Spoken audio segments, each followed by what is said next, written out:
Pozdrav svima! Danas pričamo o slučaju koji je zaledio regiju. Ana i Aleksandar i misteriozna nesreća Audija smrti. Aleksandar M., 37 godina, koji je poginuo u saobraćajnoj nesreći sa Anom Radović 20 godina, je pred 2 godine, 20. decembra 2023. godine, ranjen u pucnjavi u beogradskom naselju Železnik. Međutim, ovo nije jedini novi detalj koji je isplivao o muškarcu koji je vozio Audi smrti, jer je pre nekoliko godina bio u potnici zbog sumnje da je učestvovao u krađi. On je također pravosnažno osuđivan više puta pred prekršajnim sudovima širom Srbije. Aleksandar M. imao je krcat dosije, a pred 2 godine, 21. decembra 2023. godine, ranjen je u Sačekuši u Železniku, naselju u Beogradu.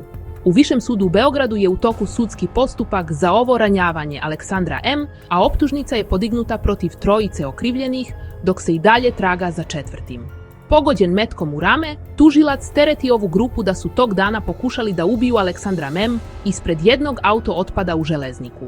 Kada je on zaustavio auto i izašao iz vozila, optuženi su otvorili vatru na njega. Aleksandar je preskočio haubu svog automobila i sakrio se, a napadači su pobegli. On se sam odvezao do urgentnog centra. Utvrđeno je da ga je jedan metak pogodio u rame. No, to nije sve. Blic je juče pisao da je Aleksandar M. bio na poternici zbog sumnje da je učestvovao u krađi. Kako saznajemo, on je za ovo krivično delo oslobođen nakon što je prvobitno prvostepenom presudom kažnjen uslovno. Prema informacijama koje posjedujemo, postupak protiv njega se vodio u periodu od 2017. godine zbog sumnje da je počinio krivično delo krađa. Kako nije bio dostupan organima reda, postupak protiv njega se vodio u odsustvu, a sud je čak i raspisao poternicu za njim. Ubrzo je prvostepenom odlukom suda kažnjen sa uslovnom kaznom, a kada je predmet stigao u drugostepeni sud, ova ustanova je odbila optužbu protiv njega, te je on oslobođen i poternica je ukinuta. Prema informacijama koje posjedujemo, Aleksandar M., koji je stradao sa Anom Radović u vozilu, pravosnažno je osuđivan više puta pred prekršajnim sudovima širom Srbije, Valjevu, Prijepolju, Požegi. On je osuđivan za prekoračenje brzine više puta, jednom za upravljanje vozilom za vreme zabrane, jednom pod dejstvom psihoaktivnih supstanci, kazao je izvor Blica upoznat sa slučajem. Policiji bio prijavljen i nestanak Aleksandra. Osnovno javno tužilaštvo u Čačku oglasilo se juče u vezi sa saobraćajnom nesrećom u blizini Čačka u kojoj su poginuli Ana Radović sa Zlatibora i Aleksandar M., trisem iz Priboja sa prebivalištem u Beogradu. Kako su naglasili, dežurni tužilac Osnovnog javnog tužilaštva u Čačku, Slađana Paunović, obaveštena je dana 26.11.2025 godine da je u području Ovčarsko-Kablarske klisure u betonskom propustu pored puta Požega-Čačak uočeno zaglavljeno vozilo za koje se sumnja da je sletelo sa navedenog puta. Izlaskom na lice mesta, dežurni javni tužilac Osnovnog javnog tužilaštva u Čačku, u prisustvu službenih lica Ministarstva unutrašnjih poslova, policijske uprave u Čačku i vatrogasne službe Čačak, preduzeo je dokaznu radnju uviđaja u okviru koje je izvršeno sečenje predmetnog vozila kako bi se izvršio pregled unutrašnjosti istog.